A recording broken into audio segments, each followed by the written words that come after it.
Pack your bags and get out. You have 48 hours. The words hit me like a sledgehammer to the chest as I stood in what had been my temporary home for the past 8 months. Jessica, my pregnant daughter-in-law, didn't even bother to look up from her phone screen as she delivered this devastating ultimatum. Behind her, my own son Marcus stood frozen, nodding along like a puppet on strings, ready to throw his mother onto the streets without so much as a word of protest. I gathered my dignity, packed my belongings, and walked away that weekend. But before I left, I made one very important phone call. Hello. Is this Metropolitan Property Solutions? This is Patricia Williams. I believe we have some business to discuss regarding 1452 Oakwood Lane. Let me tell you exactly how a 63-year-old woman turned the tables on the family that betrayed her. The shock of those words still reverberates through me as I recall that Thursday morning. There I was, standing in their pristine kitchen with cleaning supplies in my hands, having just finished scrubbing their countertops for what felt like the 1000th time. Jessica sat at the breakfast bar, scrolling endlessly through her phone, her growing belly a constant reminder of the grandchild I'd been so excited to welcome. When she finally spoke, her voice carried the cold indifference of someone dismissing hired help rather than addressing family. Did I misunderstand something? I managed to ask, my voice somehow remaining steady despite the earthquake happening inside my chest.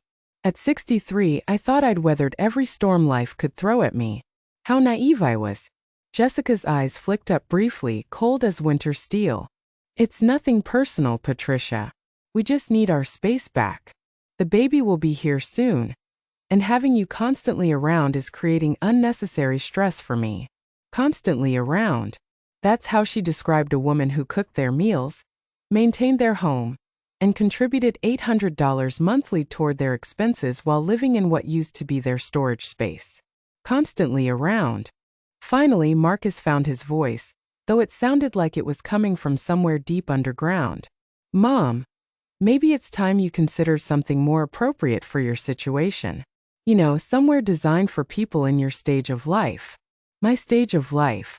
As if being 63 meant I should disappear into some assisted living facility to count my remaining days. As if the woman who had raised him alone after his father walked out when Marcus was just 9 years old, had suddenly become too much of a burden to bear. But what they didn't realize, what they had completely forgotten in their rush to discard me, was exactly who they were dealing with. I hadn't spent 37 years climbing the corporate ladder from receptionist to senior operations director at one of the city's most prestigious consulting firms by being easily dismissed. I hadn't survived decades in a male-dominated industry by allowing people to walk all over me. When would you like me to leave? I asked with remarkable composure. Jessica seemed surprised by my lack of dramatics. She'd probably been expecting tears, guilt trips, maybe some desperate pleading about family obligations. This weekend would work well. That should give you enough time to make arrangements. 5 days. 5 days to pack up my entire existence and vanish from their lives, as if I had never mattered at all. How very considerate of you, I replied, and I meant for it to sound genuinely grateful. I'll begin looking for alternatives immediately.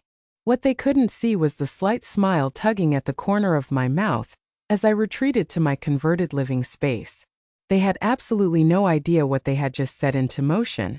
The backstory wasn't complex, just heartbreakingly predictable. 10 months earlier, I had sold my beautiful 4-bedroom Victorian home, the house where I'd raised Marcus, the house where I'd planned to spend my golden years, all to help them secure their dream property. They'd been struggling to qualify for the mortgage they needed, and Jessica had been very specific about the type of neighborhood she was willing to call home. It's just temporary, Mom, Marcus had assured me as we sat in the mortgage broker's office, signing documents that would fundamentally alter all our futures. Just until we establish ourselves financially. Maybe 18 months at most. The house they selected was a stunning 4-bedroom colonial in Willowbrook Estates, one of the area's most coveted residential developments. With my $50,000 contribution, they could afford it. Without my help, they would have been looking at condominiums or houses in areas Jessica considered unsuitable for child rearing. I had moved into their converted garage apartment, contributing rent that more than covered their utility bills, and I'd believed I was investing in family. I'd believed I was securing my own future, staying close to the son I'd sacrificed everything for, and the grandchildren I hoped would eventually come. Instead, I had financed my own banishment. For 8 long months, I had tried to be the perfect houseguest. I prepared dinner most evenings, always focusing on Jessica's preferences. I handled the grocery shopping, the laundry, the deep cleaning tasks she despised. When they entertained friends, I made myself invisible. When they wanted privacy, I found excuses to leave the house. Nothing was ever sufficient. Jessica found fault with everything I did. I used too much hot water. I left microscopic crumbs on her pristine counters. I rearranged items in her kitchen. I watched television too loudly, too late, too early. I received too much mail at their address. Every criticism was a small wound, but I had endured them all because I believed this arrangement was temporary. I believed we were building something meaningful together, a family unit that would strengthen when the baby arrived. I had been spectacularly mistaken. The evening after they expelled me, I sat in my cramped quarters surrounded by half-packed boxes, and I began making some phone calls I should have made months earlier. The first was to my former colleague David Park, who now operated his own property development firm. Patricia, what an unexpected pleasure. How are you enjoying retirement? Actually, David, I'm considering ending my retirement. Do you happen to have any consulting positions available? We talked for nearly 2 hours. David's company, Metropolitan Property Solutions, was expanding into residential redevelopment projects. They acquired older properties in emerging neighborhoods, renovated them to contemporary standards, and either marketed them as luxury homes or converted them to premium rental units. I've been searching for someone with your expertise to manage community assessment and property evaluation, he explained. Someone who understands neighborhood dynamics, can identify potential complications, and knows how to work with municipal authorities. Would you be interested? More interested than he could possibly imagine. There's actually a particular area I'd like to discuss with you, I said. Willowbrook Estates. I'm intimately familiar with that neighborhood.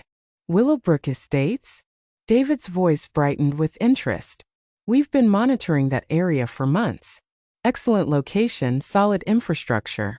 But some of the properties need significant updating. You know it well. Better than you could imagine, I thought. By the weekend, I had secured a lease on a 1-bedroom apartment in the downtown cultural district.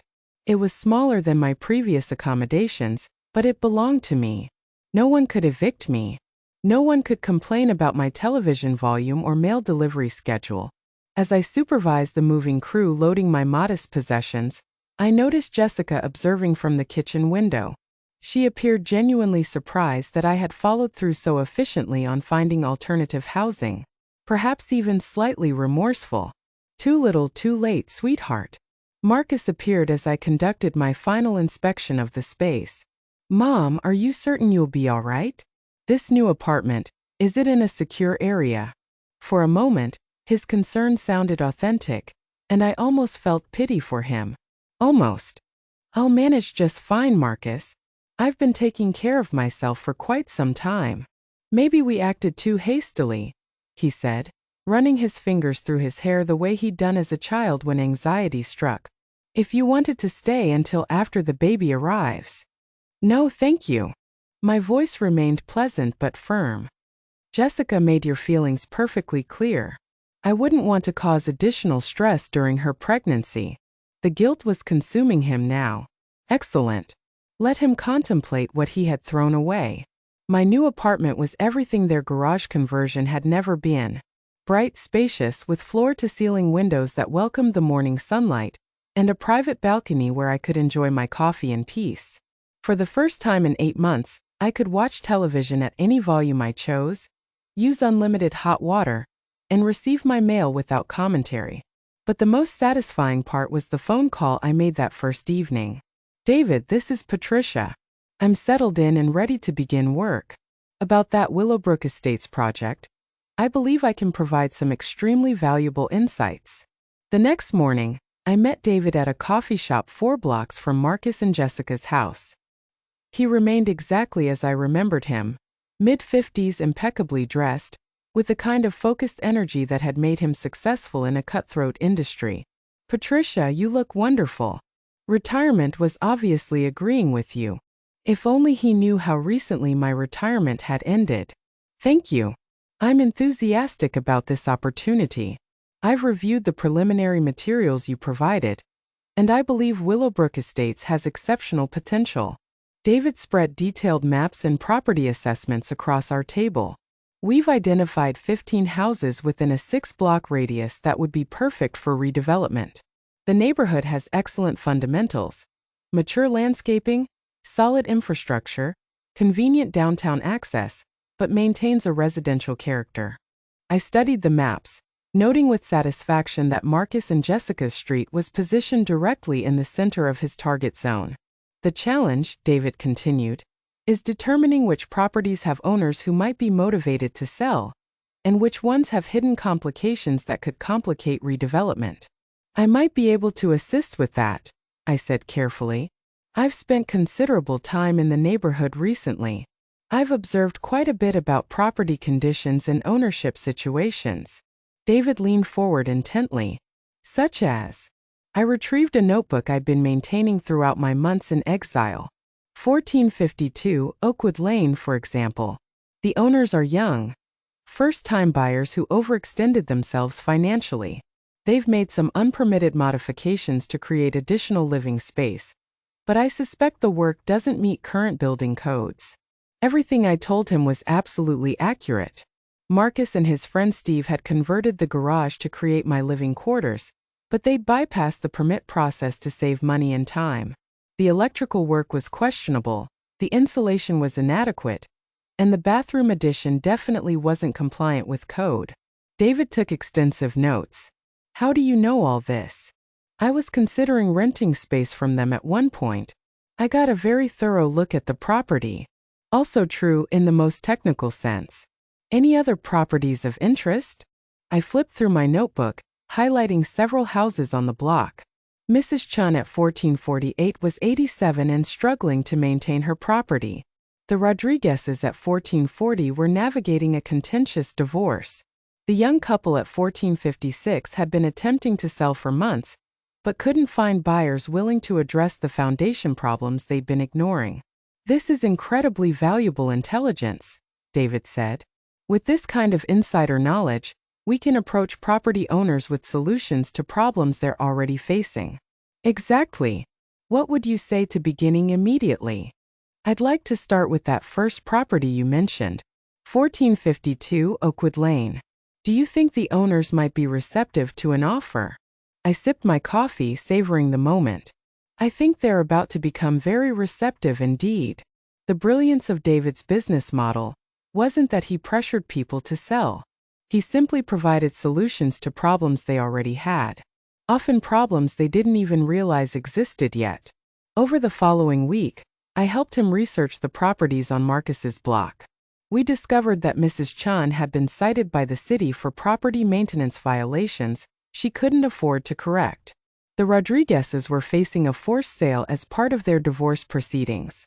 The foundation issues at 1456 were actually much more severe than I'd initially realized. And 1452, Oakwood Lane, Marcus and Jessica's dream home, was sitting on a powder keg of code violations that would have to be addressed sooner or later. "The beauty of this approach," David explained as we drove through the neighborhood, "is that we're not creating problems, we're solving them. These homeowners are going to face these issues whether we're involved or not. We're simply offering them an alternative that's better than waiting for the city to force their hand." On Thursday morning, David called with news that would set everything in motion. "Patricia, I just spoke with the municipal planning office. They're conducting a comprehensive review of older neighborhoods for code compliance, beginning with Willowbrook Estates. Any property with unpermitted modifications is going to be flagged for inspection within the next 30 days. My heart performed a little victory dance. All properties? Every single one. They're particularly focused on garage conversions and additions that might have been completed without proper permits. Property owners will have to bring everything up to code or face substantial fines. The cost of bringing unpermitted work up to code, depending on the extent of the violations, could range from $10,000 to $25,000, plus the time and hassle of dealing with municipal bureaucracy, contractors, and inspections. Perfect. David, I think it's time to make some introductions. Friday afternoon, I walked up the familiar driveway at 1452 Oakwood Lane, carrying a clipboard and wearing my most professional attire. David walked beside me, every inch the successful businessman in his tailored suit and confident smile. Through the front window, I could see Jessica's shocked expression as she recognized me. She'd probably been expecting me to slink away in shame, not return a week later looking like I owned the neighborhood. Marcus answered the door, and I watched his mind struggle to process what he was seeing. His recently evicted mother standing on his doorstep with a distinguished stranger in an expensive suit, both of us looking very official and very serious. "Mom!" His voice cracked like a teenager's. "What are you doing here?" "Hello, Marcus," I said pleasantly. "This is David Park from Metropolitan Property Solutions. We'd like to discuss a business opportunity with you." David stepped forward smoothly, business card extended. "Mr. Williams, I hope we're not interrupting at a bad time. Patricia has been working with us as a neighborhood consultant, and she mentioned that your property might be available for development." I watched Marcus's face cycle through confusion, recognition, and dawning horror as he began to understand what was happening. "Available for development," he repeated weakly. "We specialize in purchasing properties that need updating or have compliance issues," David continued. "Patricia mentioned that you might have some unpermitted modifications that need to be addressed." Jessica appeared behind Marcus, her pregnant belly making movement challenging. "What's going on? Patricia, why are you here?" "Ms. Williams," David said warmly, "congratulations on the pregnancy. We understand this might not be ideal timing for major home renovations, which is why we'd like to discuss purchasing your property outright." The silence that followed was deafening. I could practically hear the gears turning in their heads as they tried to figure out how their recently discarded houseguest had transformed into their worst nightmare. "We're not interested in selling," Jessica said finally, her voice tight with suspicion. "Of course," David nodded understandingly. "However, I should mention that the city has scheduled code compliance inspections for this entire neighborhood. Any properties with unpermitted work will need to be brought up to current standards within 60 days. Marcus went pale. "Code compliance inspections? I'm afraid so. The garage conversion here, for instance, does it have proper permits?" I watched my son swallow hard, knowing full well that it didn't. "How much would it cost to bring things up to code?" Jessica asked. David consulted his tablet.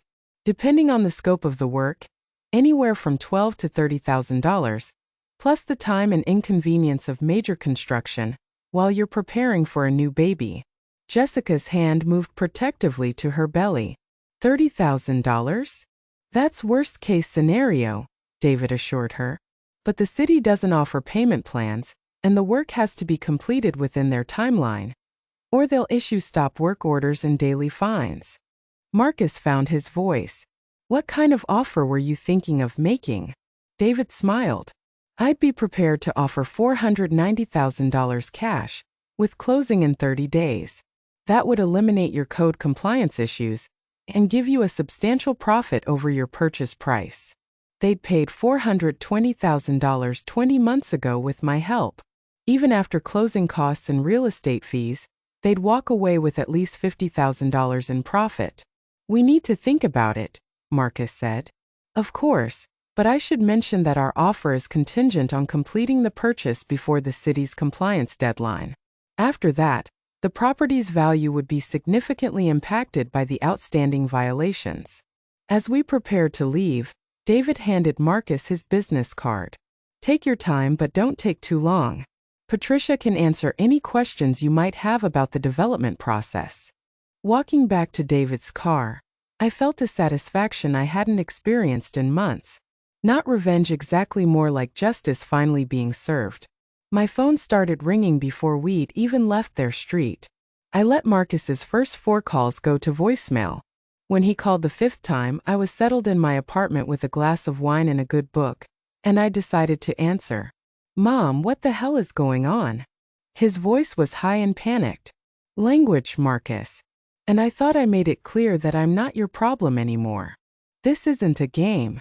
That man is talking about forcing us out of our house. David isn't forcing anything. He's offering you a solution to a problem you already have. What problem? We don't have any problems. I laughed, and it wasn't a kind sound. Marcus, you've been living in a house with major code violations for 8 months. Did you really think that would never catch up with you? You knew about this inspection thing. I knew that unpermitted work eventually gets discovered. I tried to warn you months ago that you should get proper permits for the garage conversion, but you said it was too expensive and too much hassle. The line went quiet. He was probably remembering the conversation we'd had back in March when I'd offered to help him navigate the permit process. He dismissed my concerns, saying everything was fine the way it was. So what? This is revenge. You're trying to force us out of our home because your feelings got hurt. My feelings got hurt? I repeated slowly. Marcus, you threw your mother out on the street because your wife decided I was inconvenient. That's not hurt feelings. That's abandonment. Mom, I'm sorry. We both are. Jessica was stressed about the pregnancy, and she wasn't thinking clearly. Don't you dare blame this on pregnancy hormones. Jessica showed me exactly who she is, and you chose to support her instead of your mother. That's fine, you're adults. But actions have consequences. So you're destroying our lives? I sighed, suddenly feeling tired. Marcus, the city inspection was going to happen whether I was involved or not. David's company was going to target this neighborhood whether I worked for them or not. I just stopped pretending to be your safety net. What do you mean? I walked to my kitchen counter and pulled out a folder I'd been keeping there. Inside were documents I'd hoped I'd never have to use. 7 weeks ago, I received notice that your neighborhood was being evaluated for infrastructure improvements. Code compliance inspections were scheduled to begin this month. We never got any notice, because it was sent to the previous owners, who forwarded it to their real estate agent, who contacted me since I was listed as a contributor on your mortgage application. Marcus was quiet for a long moment. You've known about this for 7 weeks? I've been handling it for 7 weeks. Do you remember when I asked you about getting proper permits back in March? When I offered to help you navigate the process? His voice was small. You said it was routine maintenance stuff. Because I didn't want to worry you while Jessica was having pregnancy complications. I had everything arranged, contractors lined up, permit applications prepared, even a payment plan worked out so you could spread the costs over several months. The silence on the other end of the line was deafening. But after you kicked me out, I continued, after you made it clear that I was nothing more than an inconvenient burden, I stopped protecting you from problems you should have been handling yourselves. Can you still fix it? I looked out my apartment window at the city lights twinkling below. No, Marcus. It's too late for that now. After I hung up, I poured myself another glass of wine and settled back into my chair. Tomorrow would bring new developments, I was sure. But tonight, for the first time in months, I felt truly at peace. Saturday morning brought a surprise visitor. Through my peephole, I saw Jessica standing in the hallway, her face blotchy with tears and her pregnancy making her look small and vulnerable. I opened the door but didn't invite her in. Please, she said without preamble. I need to talk to you. I'm listening. I was wrong about everything. I was stressed and scared about the baby and I took it out on you. But what you're doing to us, this is too much. I leaned against my doorframe, studying her. What exactly am I doing to you, Jessica? You know what? This development company, the inspection thing, trying to force us out of our house. I'm not forcing anything. I'm simply not preventing what was already going to happen. Her face crumpled. We're going to lose everything. Actually, you're going to make money. David's offer is generous. But we don't want to sell. We love that house. We picked out paint colors for the nursery. We planned our whole future there. And where was I in those plans? I asked quietly. Jessica looked confused. What do you mean? Your whole future, Jessica. Your plans. Did they include me at all? Or was I always just temporary help until you didn't need me anymore? She opened her mouth to answer, then closed it, understanding for the first time what this was really about. I thought once the baby came, things would be different. Different how? I'd become a live-in babysitter instead of a live-in maid. That's not fair. Isn't it, Jessica? You spent 8 months treating me like hired help in a house I helped you buy. You complained about everything I did, excluded me from family decisions, and made it clear I was unwelcome in your home. And now you want me to save you from the consequences of your choices. Jessica sank down onto the floor in the hallway, crying harder now. For a moment, I almost felt sorry for her. She was young, pregnant, and scared. But she was also learning a lesson that was long overdue. What do you want from us? She asked through her tears. I don't want anything from you anymore. That's the point. There has to be something. Some way to fix this. I considered the question seriously. Was there a way back from this? Could we rebuild what they'd torn down? Jessica, you called me useless to my face and convinced my son to throw me out of his house. I sold my home to help you, and you repaid me by treating me like a burden you couldn't wait to discard. How do you think that felt? I know I hurt you. You didn't hurt me. You showed me exactly how little I meant to you. The hurt came from realizing that my own son was willing to go along with it. Jessica struggled to her feet, one hand on her lower back. So that's it? You're going to destroy us because we made a mistake. I'm not destroying anything. David's offer is fair, more than fair, actually. You'll make money on the sale and be able to buy something better somewhere else. What if we can't find anything else we like? Then you'll learn that choices have consequences. Just like I learned that being family doesn't guarantee you'll be treated like family. After she left, I called David. How are our young homeowners handling the news? About as well as you'd expect. Lots of panic, some blame, a little begging. And you? Any second thoughts about this approach? I considered the question. Did I feel guilty? A little. Did I feel sorry for them? Maybe. But did I regret finally standing up for myself after a lifetime of being taken for granted? Not even slightly. No second thoughts. When do you plan to follow up with them? Monday morning. I'll give them the weekend to discuss it, then I'll need an answer. The city timeline doesn't allow for extended deliberation. Perfect. Monday brought a call I wasn't expecting. The number on my phone showed Jessica's parents, Robert and Helen Williams. Patricia, this is Helen Williams. I hope you don't mind me calling. Not at all, Helen. How are you? Well, that's what I wanted to talk to you about. Jessica called us over the weekend very upset, saying something about having to sell their house because of code violations in development companies. She was crying so hard we could barely understand her. I sat down carefully. Jessica's parents were decent people who'd raised their daughter to be better than the person she'd become. They didn't deserve to get dragged into this mess. It's complicated, Helen. Patricia, I need to ask you something directly, and I hope you'll be honest with me. Did Jessica and Marcus do something to hurt you? The question hung in the air between us. I could lie, make excuses, try to minimize what had happened. Or I could tell the truth. Yes, Helen. They did. What happened? I told her everything. The sale of my house, the garage conversion, the 8 months of living as an unwelcome guest in a home I'd helped them buy, Jessica's complaints, the way she'd spoken to me, and finally the morning when they'd kicked me out with 48 hours notice. Helen was quiet for a long time after I finished. Oh, Patricia. I am so sorry. We had no idea. I didn't expect you to. I didn't tell anyone what was happening. Robert is going to be furious when I tell him. We raised Jessica better than that.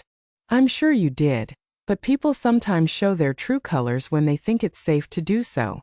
What can we do to fix this? It was the same question Jessica had asked, and I gave Helen the same answer I'd given her daughter. Some things can't be fixed, Helen. They can only be learned from. But surely there's some way. What would it take for you to help them with these code violations? It's not about what it would take. It's about the fact that they burned that bridge when they decided I was expendable. Helen sighed heavily. I understand. I don't like it, but I understand. What happens now? Now they deal with the consequences of their choices like adults. They'll sell the house to David's company, make a nice profit, and hopefully find somewhere else to live where they'll treat their family members better. And the baby? The baby will be fine. They'll have money from the sale to start over somewhere new. Maybe this will teach them to value the people who love them before it's too late. After I hung up with Helen, I felt something I hadn't expected. Relief. Talking to someone who understood the gravity of what Marcus and Jessica had done, someone who didn't try to minimize it or excuse it, helped me realize that I wasn't overreacting. I wasn't being petty or vindictive. I was simply refusing to be anyone's victim anymore. Tuesday evening, my phone rang.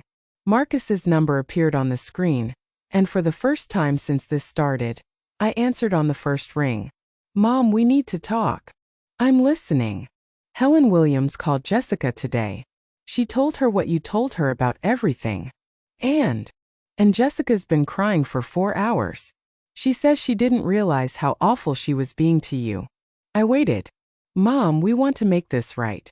We want to keep the house, but we want you to be part of our family again, too.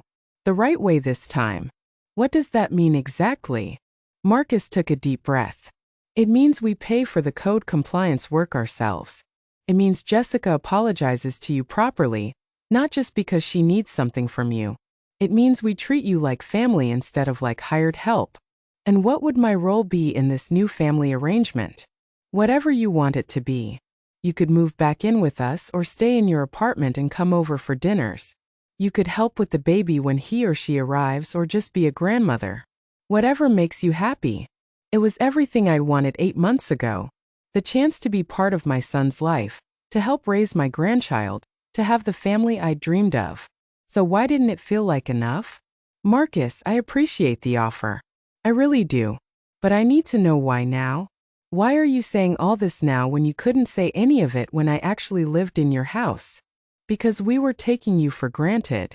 Because we thought you'd always be there no matter how we treated you. We were wrong. And if I helped you now, if I made this problem go away, how would I know you wouldn't go back to taking me for granted again? The silence stretched out between us. I guess you'd have to trust us. Trust, I repeated. After 8 months of being treated like a burden, followed by being thrown out of your house, I should trust that you've suddenly learned to value me? Mom, please. We're desperate here. Jessica's parents are furious with her. She's barely eating, barely sleeping. The stress isn't good for the baby. And there it was. Even in his apology, even in his plea for forgiveness, Marcus was making it about everyone else's needs but mine. I'm sorry to hear that Jessica's stressed, I said calmly. I remember how that feels. I was pretty stressed myself when you gave me 48 hours to find a new place to live. That was different. No, Marcus. It wasn't different at all. It was exactly the same. You had a problem and you decided I was expendable. Now you have a different problem, and suddenly I'm valuable again. So what do you want from us? I want you to solve your own problems for once in your life. I want you to experience consequences for your actions. I want you to understand that people aren't just tools you can use when convenient and discard when they're not. And then, after we learn whatever lesson you think we need to learn, I looked around my quiet apartment at the life I was building for myself without their help or approval. Then maybe we can talk about what a real relationship might look like. One based on mutual respect instead of convenience. Wednesday brought news that would change everything once again. David called me at work with an update that made my heart race. Patricia, we have a problem. Someone filed a complaint with the city about our development project. I set down my coffee cup carefully. What kind of complaint? They're claiming we're using intimidation tactics to pressure residents into selling their homes. The city is launching an investigation into our business practices. Who filed the complaint? Robert Williams. Apparently, he has some connections in city planning. Jessica's father. I should have seen this coming. David, what does this mean for the project? If the investigation finds evidence of unethical practices, the entire development could be shut down, and anyone involved could face serious consequences. My stomach dropped. What kind of consequences? For the company, potential lawsuits and loss of development licenses. For consultants who provided insider information. He paused. Well, let's just say it wouldn't be good. After David hung up, I sat very still for a long time, processing what had just happened. In trying to teach Marcus and Jessica a lesson about consequences, I might have created consequences for myself that I hadn't anticipated. Within an hour, my phone rang again. Unknown number.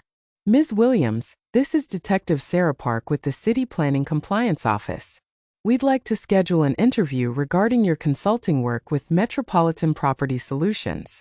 The interview took place in a sterile conference room at City Hall. Detective Park was younger than I'd expected, with sharp eyes and the kind of quiet intensity that probably made people confess to things they hadn't even done. Ms. Williams, can you explain your relationship with Metropolitan Property Solutions? I explained my consulting work, my role in neighborhood assessment, and my expertise in identifying development opportunities. And your relationship to Marcus and Jessica Williams at 1452 Oakwood Lane? This was the moment of truth. Marcus is my son. Jessica is his wife. Detective Park's pen stopped moving. You recommended your son's property for acquisition? I provided accurate information about code compliance issues that were already documented by the city. After being asked to move out of that same property? So they knew. Of course they knew. Detective, are you familiar with the scheduled code compliance inspections for Willowbrook Estates? She consulted her files. The citywide infrastructure review. Yes.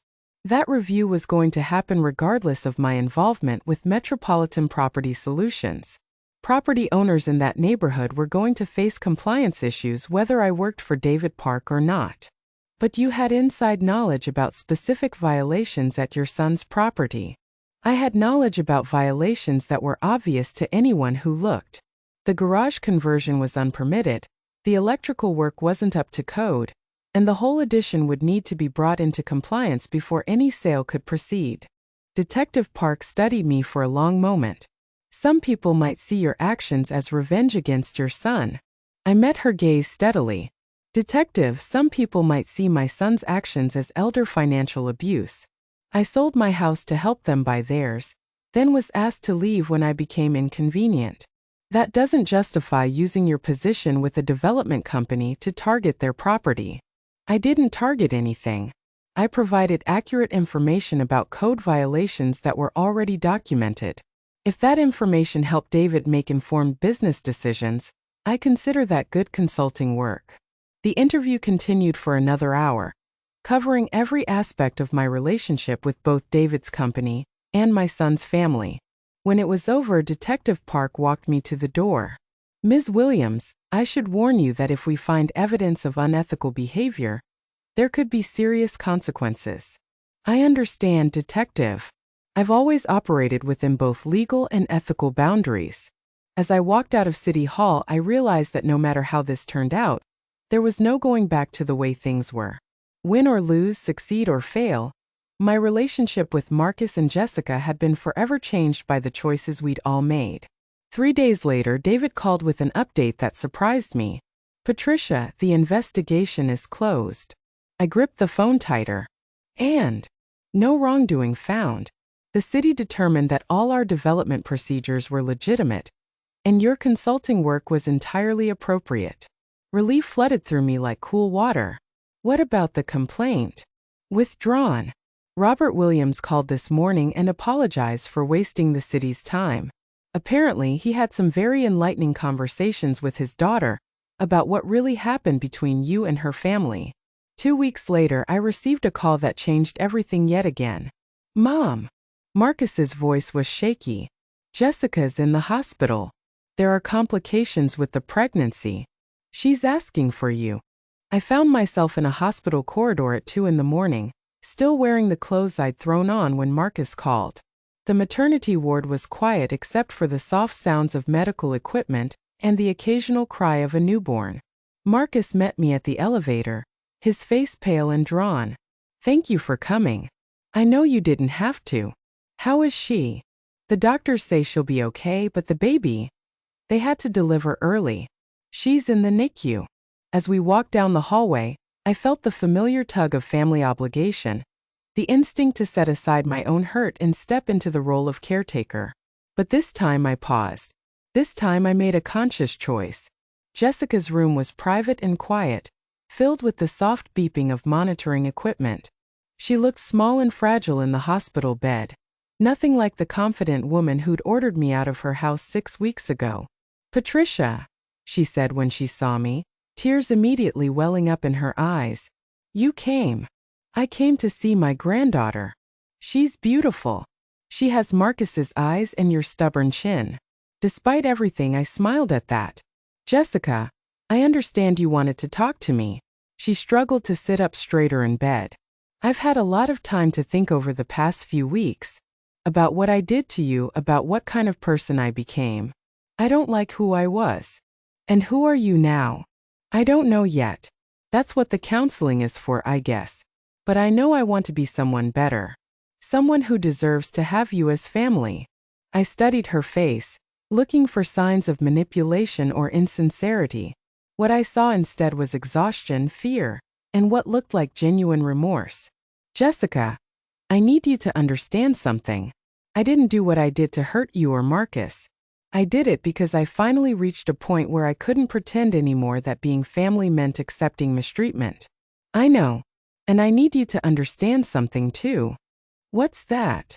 "What I did to you wasn't about pregnancy hormones or stress, or any of the other excuses I tried to use. It was about power. I had it, and I used it to make you feel small because it made me feel big." That was more self-awareness than I'd expected from her. "Why?" I asked. "Because I was jealous." The admission seemed to surprise even her. "You were everything I wasn't. Confident, capable, independent. Marcus talked about you like you could solve any problem, fix anything that was broken. I felt like I could never measure up to that. So you decided to tear me down instead.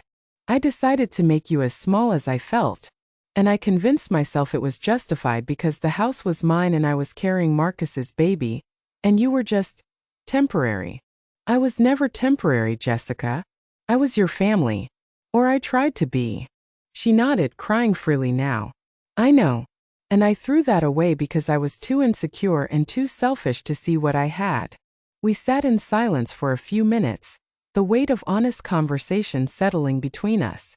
"What happens now?" she asked finally.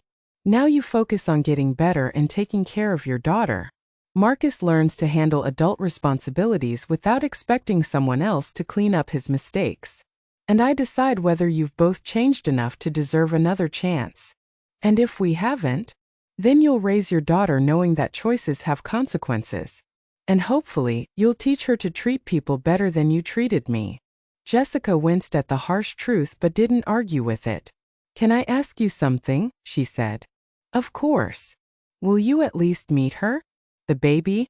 You don't have to forgive us or come back into our lives, but she's innocent in all this." I looked at this young woman who had caused me so much pain, who was now asking me to love her child despite everything that had happened between us. "What's her name?" "Patricia.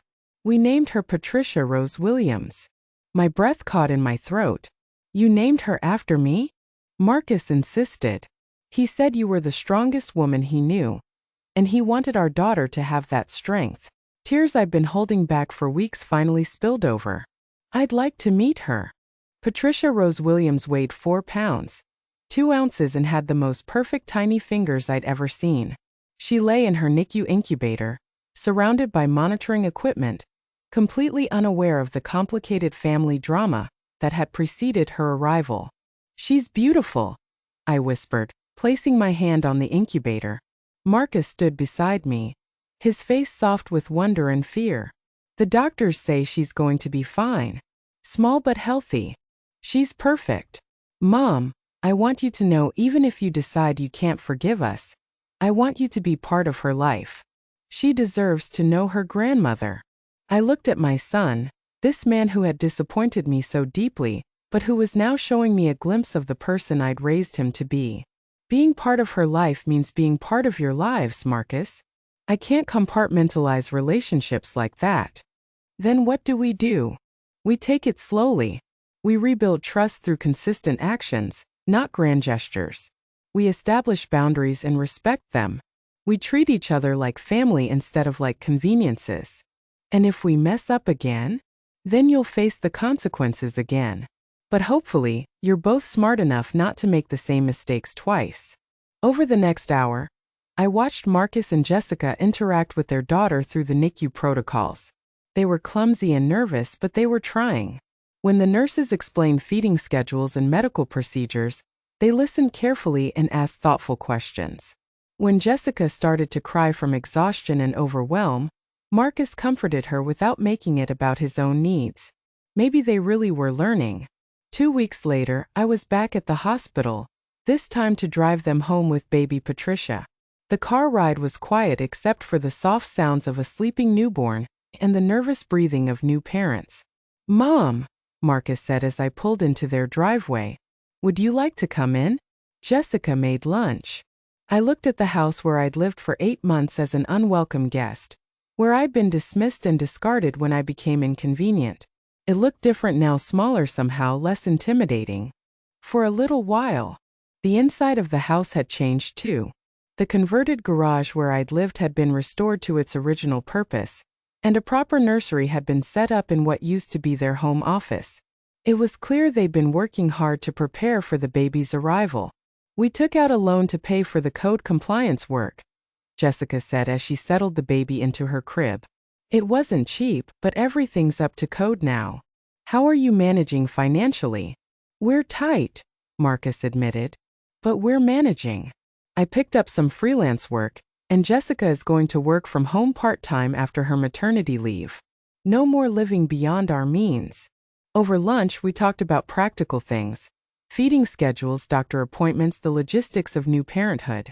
It felt almost normal, like we were just family helping family through a major life transition. As I prepared to leave, Jessica walked me to the door. "Patricia, I know you're still deciding whether you can trust us again. I want you to know that even if you decide you can't, I'm grateful for today. For you being here when we needed you. Jessica, can I ask you something?" "Anything." "That morning when you told me to pack my things and get out, did you ever think about how that would feel? Did you ever consider what it would do to me?" She was quiet for a long moment, really thinking about the question. "No," she said finally. "I didn't think about your feelings at all. I was only thinking about what I wanted, what would make my life easier. I treated you like an object, not like a person with feelings and dignity. And now I think about it every day. I think about how scared and hurt you must have been, how betrayed you must have felt.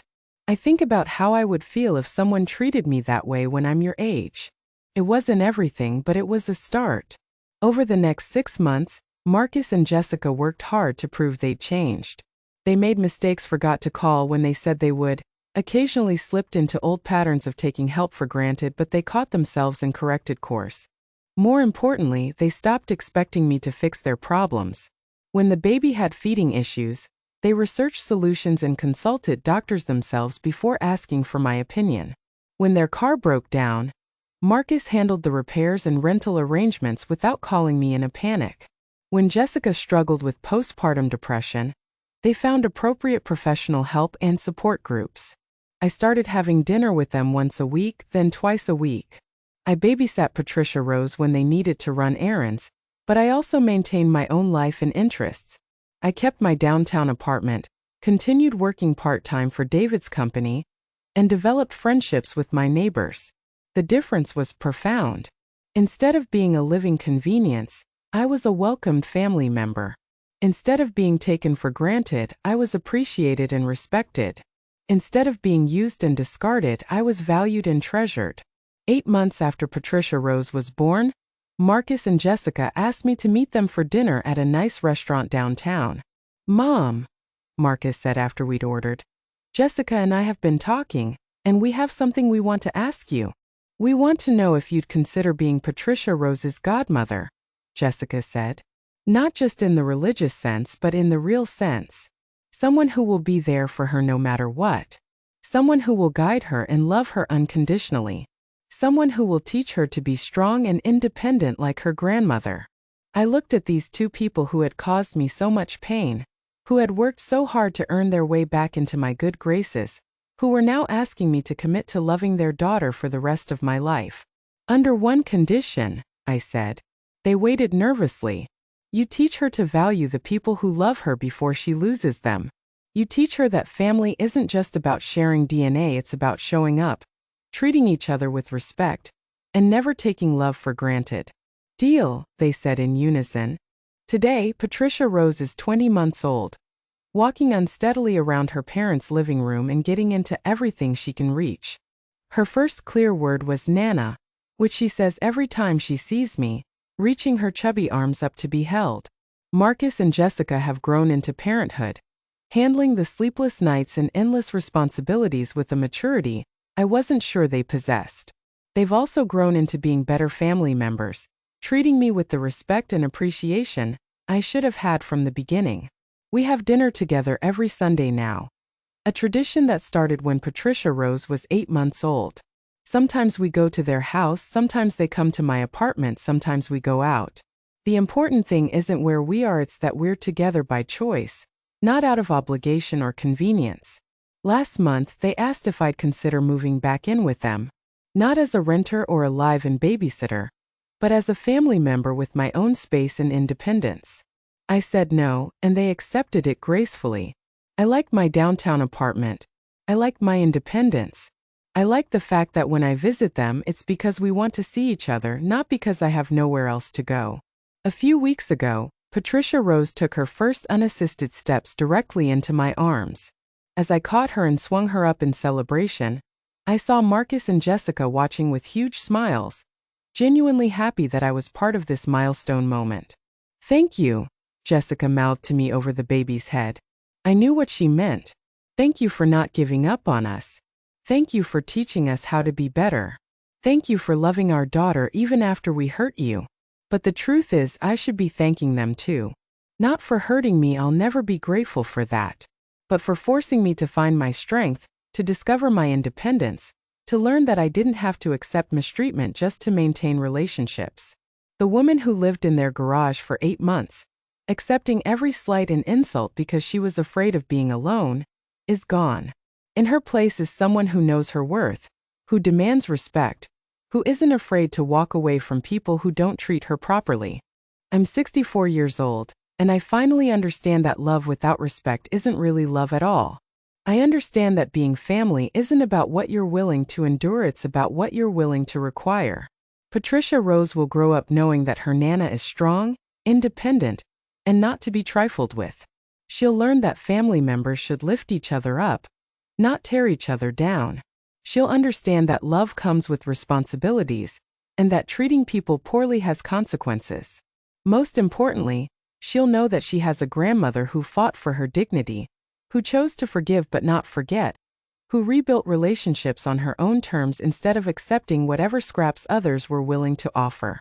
Sometimes the greatest gift you can give someone is the consequence of their actions. Sometimes the most loving thing you can do is refuse to be a victim. And sometimes, just sometimes, people can learn to be better if you give them the right motivation.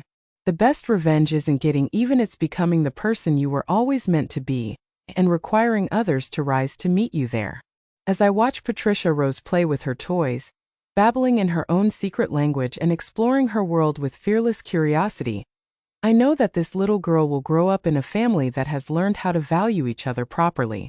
She'll never have to wonder if she's wanted or worry about being discarded when she becomes inconvenient. That's not just her victory, it's mine too. And that's worth more than any revenge I could have imagined. If you enjoyed this story of standing up for yourself and demanding the respect you deserve, please consider subscribing for more tales of justice, family dynamics, and finding your strength when you need it most.